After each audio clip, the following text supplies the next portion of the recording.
there they are. Our new electronic media, or our new gadgets. You push a button, and the world's yours. You know how they talk about the world getting smaller? Well, it's thanks to these that it is. Everywhere is now our own neighborhood. We know what it's like to go on safari in Kenya, or to have an audience with the Pope, to order a cognac in a Paris cafe. But not only is the world getting smaller, it's becoming more available and more familiar to our minds and to our emotions. The world is now a global village. A global village. And how will we ever get people off the computer then? I mean, won't we be like dogs in heat just humping everything in sight? I know I, for one, will.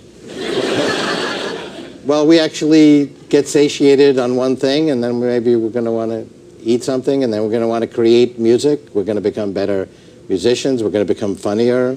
Some of us are already pretty good at that, but... you're saying that these computers will make us funnier? Well, we're going to put them inside our bodies and brains to make ourselves smarter. And computers are already smarter than we are logically. Where we have an edge is getting the joke, being funny, being sensual, being loving. That's the threshold that we're on, to give computers those skills. And we're going to put them inside our bodies and brains to make ourselves greater in these qualities. Will dogs be smarter? The reason I'm calling today is to express my disappointment that you have invited this highly sophisticated crackpot and given him a national forum to express his pseudo-religious predictions that have no basis in objective reality. If you go back 500 years, not much happened in a century. Now a lot happens in 6 months. Technology feeds on itself and it gets faster and faster. It's going to continue. In about 40 years, it's going to be moving so fast, the pace of change is going to be so astonishingly quick that you won't be able to follow it unless you enhance your own intelligence by merging with the intelligent technology we created.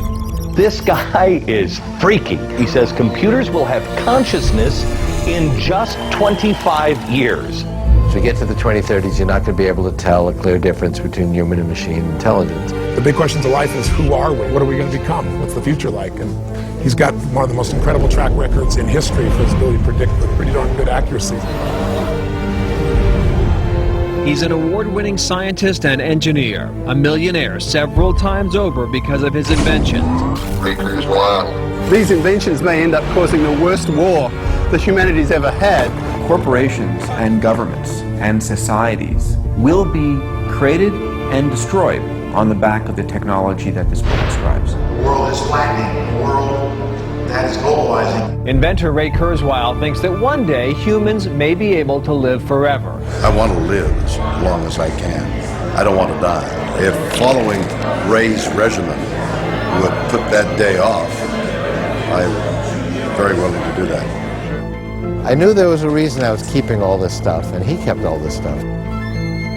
I do plan to bring back my father.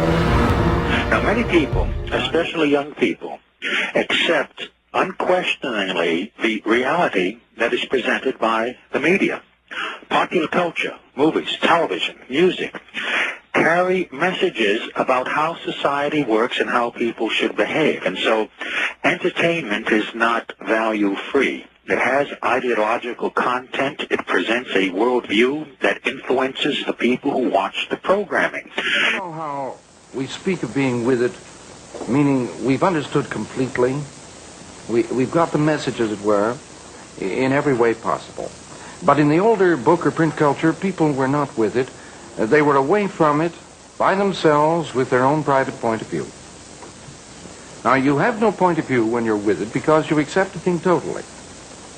And we're with it because these new media of ours, the one you talked about in the appliance store, have made our world into a single unit. The world is now like a continually sounding tribal drum, where everybody gets the message all the time. A princess gets married in England, and boom, boom, boom go the drums. We all hear about it. An earthquake in North Africa. A Hollywood star gets drunk. Away go the drums again.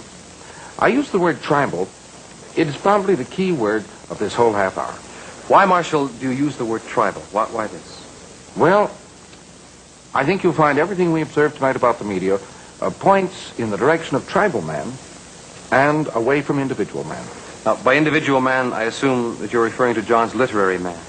Yes, and tribal man is the man created by the new electronic medium. So that this would be the basic change we spoke of at the beginning.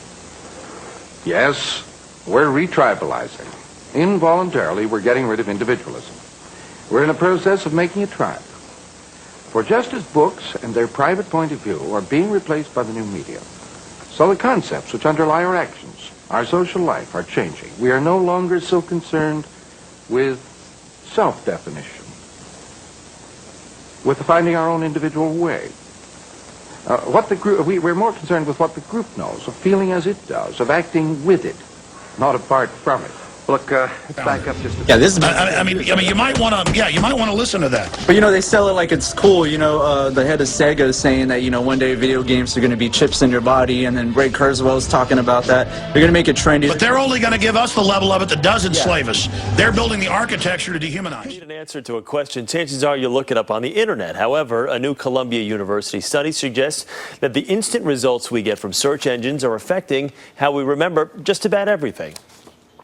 From people to places to almost anything, chances are, if you need an answer, it's at your fingertips. I go to Google a lot. Google it. First place I go, Google. Researchers at Columbia University are calling this the Google effect, where people immediately turn to their computers or smartphones when confronted by something they don't know. So is the internet actually dumbing us down? It's just like making people lazier, I guess, or instead of just learning, you just look something up and boom, you get the answer. We're more likely to remember where to find the information online than the fact itself. And I think that people have the thought that if they can go back to the internet and find the answer later, instead of really accessing what you know, that sometimes maybe you just rely on the computer as your external hard drive, rather than really sort of accessing your own memory. There's a lot of information out there. You tend to forget the useless parts of it. That's cool, right? You don't want to have it clutter in your brain. This is the end, my only friend, the end of our elaborate plans, the end.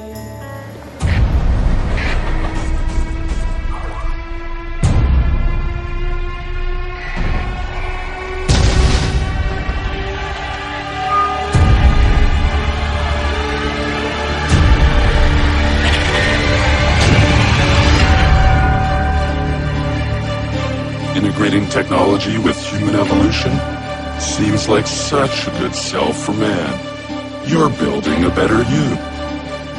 But the fact is, it's just simply not true. Human augmentation. Surf industry. Rising deaths on the street. This is a business that's driven by fear. If I don't improve myself, if I don't augment myself, then I'll be less intelligent, less capable, less strong than the rest of the human race. Augmentation is a huge business for these corporations, and we're paying for it by sacrificing our humanity and freedom.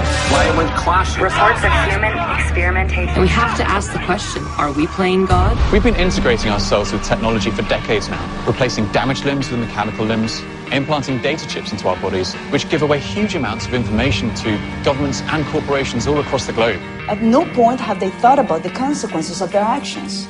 They actively encourage you to exchange your perfectly functional body parts for upgraded augmentations. What they are doing is ethically and morally wrong, and they should be brought to justice. Growing numbers of people experiencing Today, Surf Industries signed a new historic military deal. I know that they are creating mass quantities of military-grade augmentations. I've seen testing on them, and it's very scary types of alterations. They want to systematically turn us into machines and pump us full of their drugs. You have to take Neuroxazine, one of the most dangerous and addictive drugs that exists in the world today. You'll have to take this drug for the rest of your life. If you don't, your body will reject your augmentations. It's a drug that's priced so highly that we are now seeing cases of high-profile people who are now out on the streets, and they're begging. They're begging for drugs. They'll have their technology in your body. They could have the power to turn off your limbs, the potential to turn off your eyes. They'll be able to send messages to your brain and control your thoughts as if they have the power of God.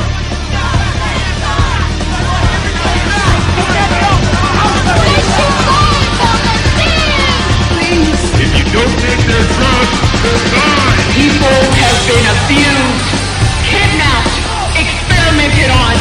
Any kind of resistance or opposition is met with fierce and brutal terror on the people. When does this stop?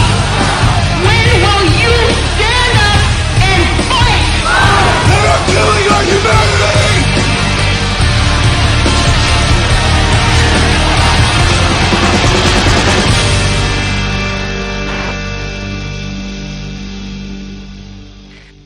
And some are hot. Marshall McLuhan studies the media as a way of understanding what it is that makes us live in the way we do, as a way of understanding society itself. He's concerned with all media, but he's best known for his work on the electronic media, particularly radio and television. He sees them as the extension of our central nervous system and argues that they're leading to an electrical retribalization of the West. If they're Well, as somebody once said, children now become gray at 3. They have acquired so much information about the world by the age of 3 that they're in a sense senile. And this vast amount of data that they are fed daily by TV upsets their attention span, for example. One of the effects of TV is to shorten the amount of time that people can pay attention to anything. And so young people today in America, for example, have very, very short attention span. They have to change the subject or whatever they're talking about very quickly. And what's wrong with television is the kind of effect it has on people's nervous systems. And it's not the program that is unsettling or dangerous. It is simply the complete disruption of the human nervous system by this potent drug. You think they should